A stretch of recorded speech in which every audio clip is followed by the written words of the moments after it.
I call the honourable member Shane Ardern.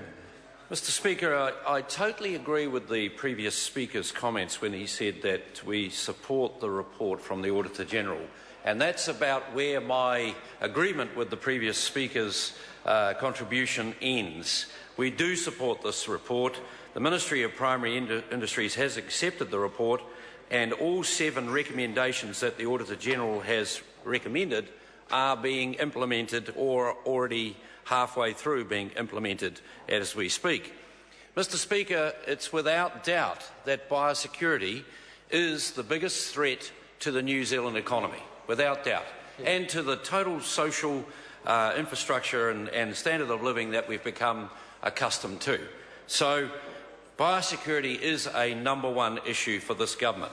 So let's correct some of the facts and introduce some new facts, or correct some of the statements and introduce some facts in the comments made by our previous speakers. First of all, under the previous government, Mr Speaker, people would be surprised to hear that there were something like 30 or 40 incursions annually, some of that incurring major biosecurity risk. For example, something like 8 tonnes of raw meat was intercepted at our borders by biosecurity officers under the previous government. 8 tonnes of raw meat. And we know about that because MAF's own audit told us that. Now, 8 tonnes of raw meat, Mr Speaker, and MAF themselves admitted that they potentially had not been 100% correct. So what's happened since then? We've heard a lot of suggestions about funding cuts. Well, in fact, there's been a 35% increase in surveillance. There's been a 13% in core response capability. There's been a 5% increase in pest management and preparedness funding.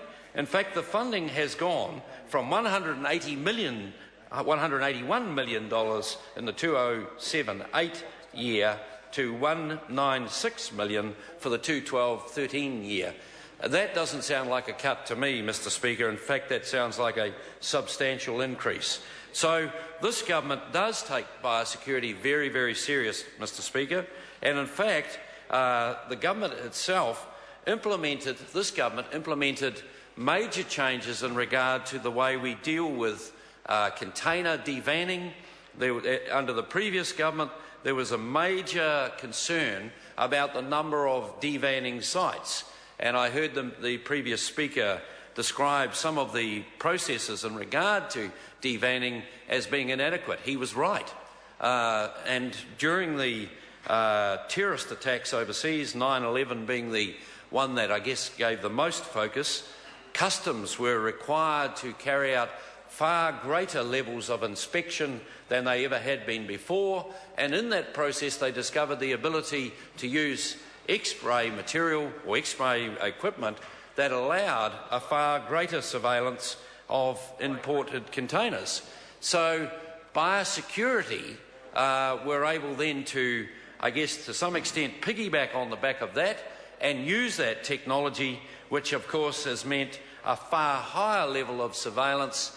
And when that was first recommended to the previous government, Mr Speaker, they turned that option down, and this government has implemented it. So it's interesting and probably a little bit rich to hear our opponents say that this is not a government that's interested in biosecurity.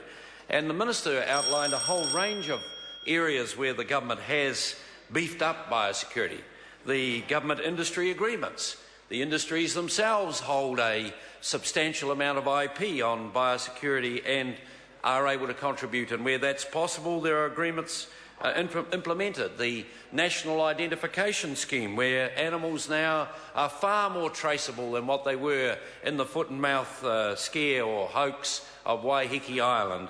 The introduction of far greater surveillance when people come through our borders, using dogs, using X-ray equipment, using a much wider range of opportunity there. The reconfiguration of how people come into New Zealand. When they come through a high-risk area, they have a much greater level of surveillance. And when they don't, they have a lower level of surveillance. Mr Speaker, to suggest that this government is not investing heavily or not taking biosecurity serious is, Mr Speaker, is very, very short-sighted indeed, and in fact is not correct. I call the honourable member Richard Prosser. Thank you, Mr Speaker, and I thank also the